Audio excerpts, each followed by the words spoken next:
Hey everyone. Okay, so today we are going to be talking about the story The Sea Change by Ernest Hemingway. This is a great short story. It's very much connected to hills like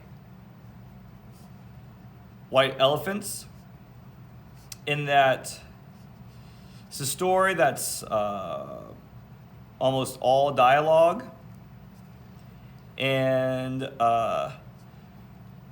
they are talking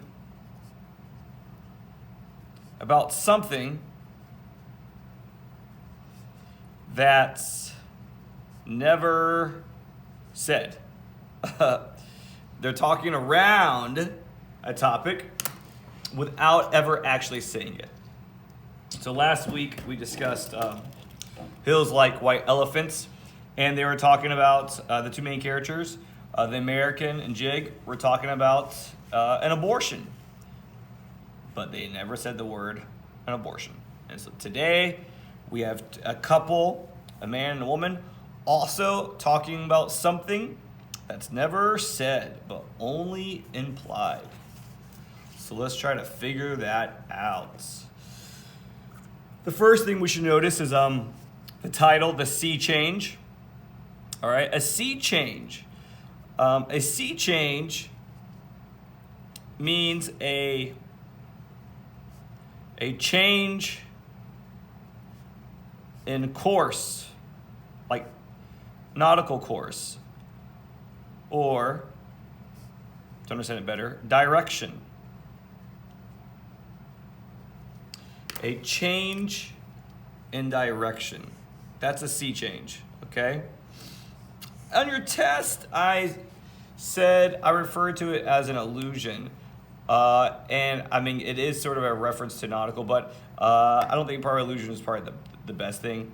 So when question number one says, how did the two illusions made in the text, the title and the quote relate to the story? This is not really, I mean, I guess it's a saying, a sea change. We need a sea change in our life. A sea change means a change. We need a change in direction. We need to go in a different direction. Okay, so we'll figure out what different direction this story takes. All right, see who the sea change applies to. All right, here we go. All right, said the man. What about it? No, said the girl. I can't. You mean you won't? I can't, said the girl. That's all that I mean. You mean that you won't? All right, said the girl. You have it your own way. I don't have it my own way. I wish to God I did. You did for a long time, the girl said. It was early, and there was no one in the cafe except the barman and these two who sat together at a table in the corner. It was the end of the summer, and they were both tanned, so they looked out of place in Paris. The girl wore a tweed suit. Her skin was smooth golden brown.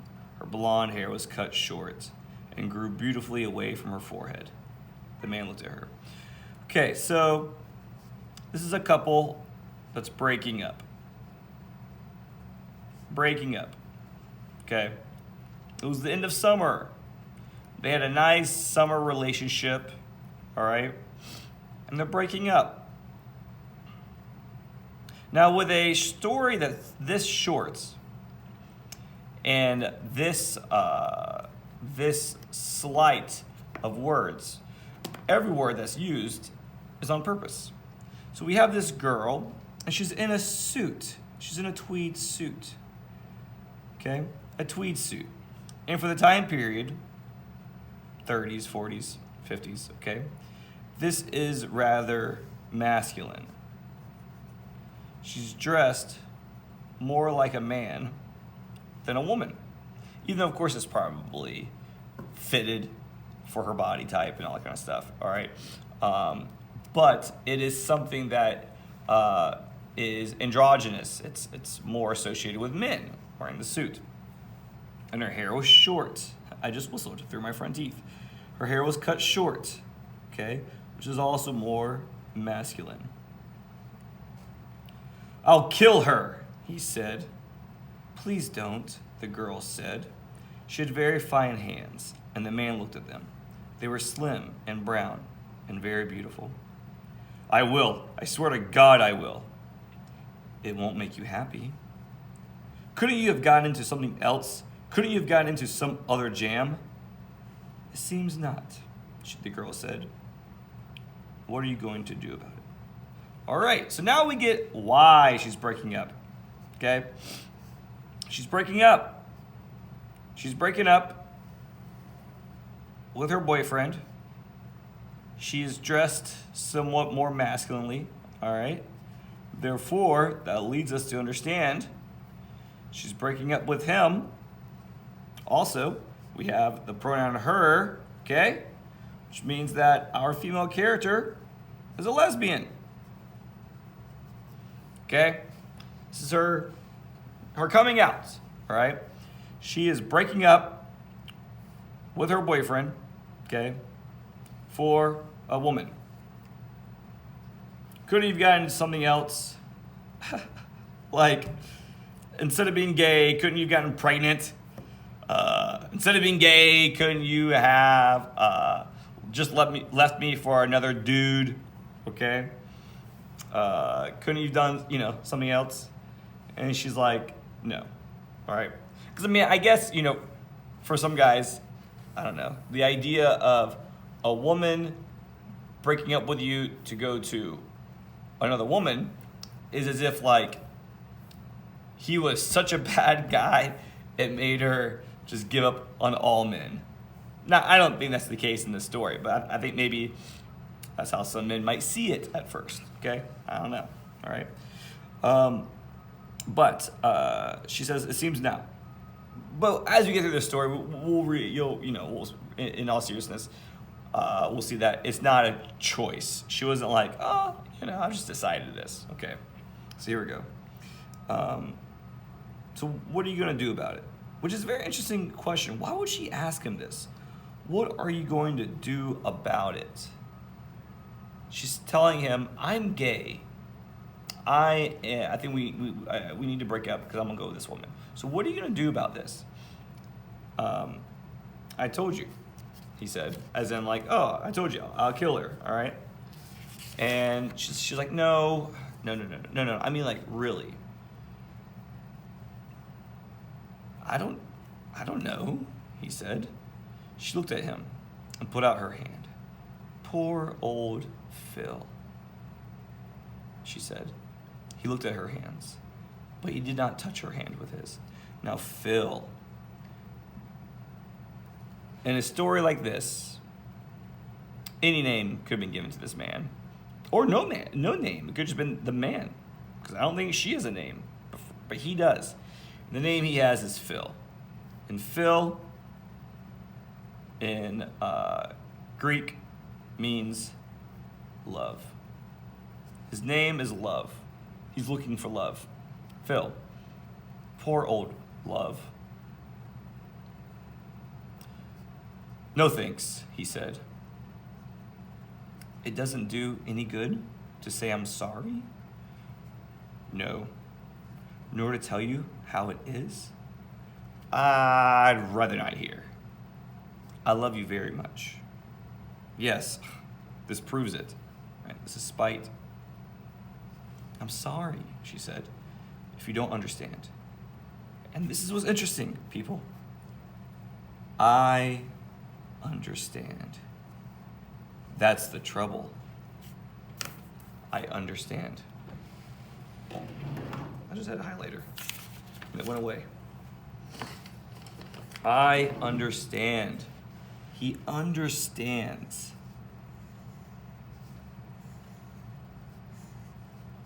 No, I get it. And she says, you do.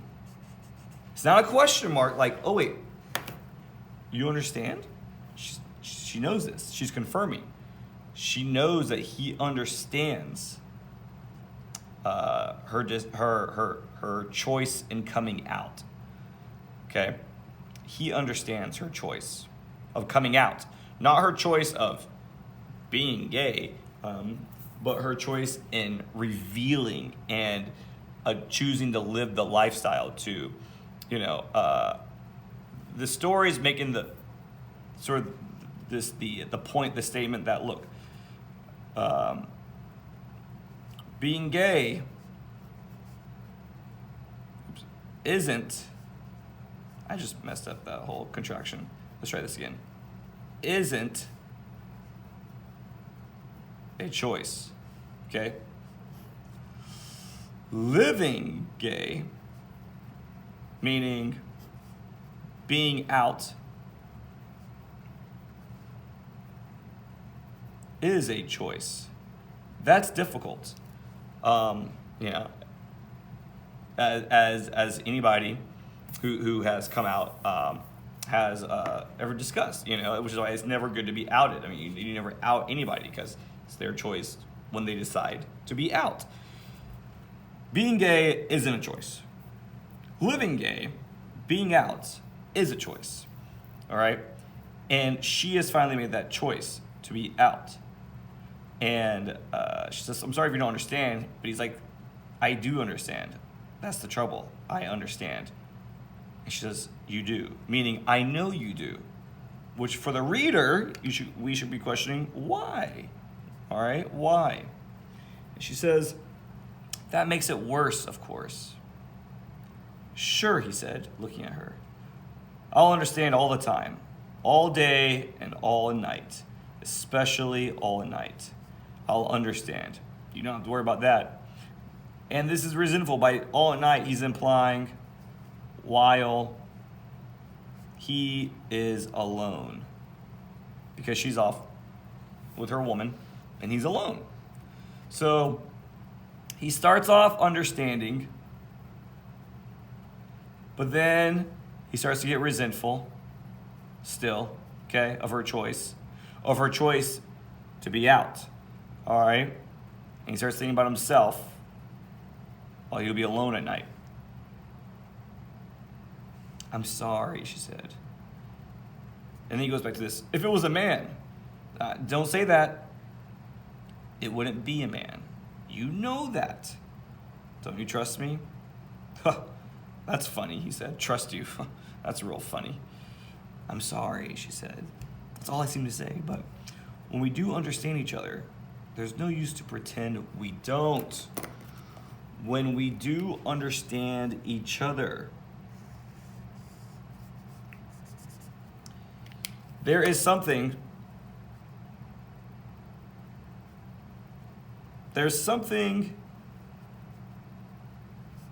being unsaid here.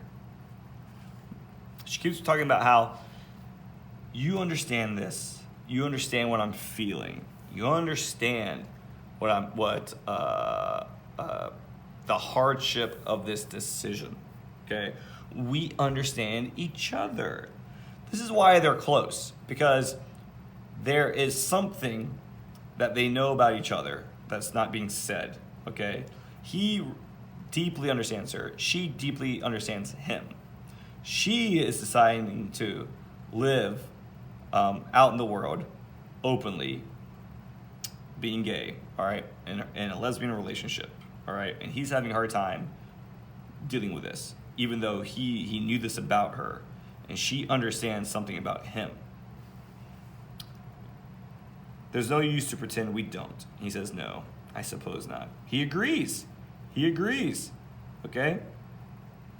There's no reason to pretend. Pretend what? There's no reason to pretend that she's straight and that they are in a straight relationship. Agrees.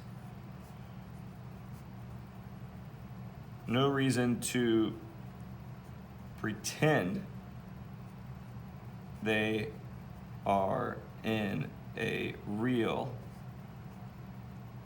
straight relationship. No reason to pretend. He says, I suppose not. I suppose not. I guess I know. but he's still having a hard time with this. I'll come back if you want me, she says. No, I don't want you. Then they did not say anything for a while. You don't believe I love you, do you? The girl asked.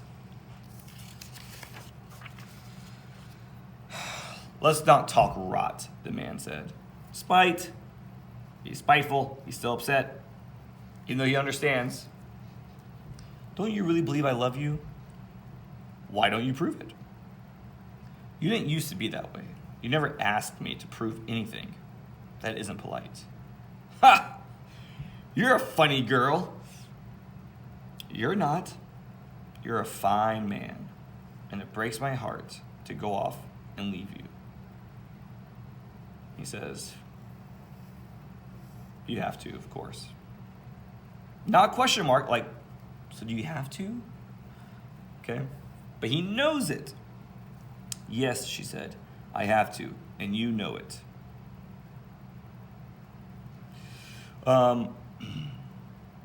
He did not say anything as she looked at him and put her hand out again. The barman was at the far end of the bar. His face was white, and so was his jacket. He knew these two and thought them a handsome young couple. All right, this is just kind of thrown in there for irony. All right, he had seen many handsome young couples break up and new couples form, but they were never so handsome long. He was not thinking about this, but about a horse. In half an hour, he could send across the street to find the horse. Oh, yeah, blah, blah, blah.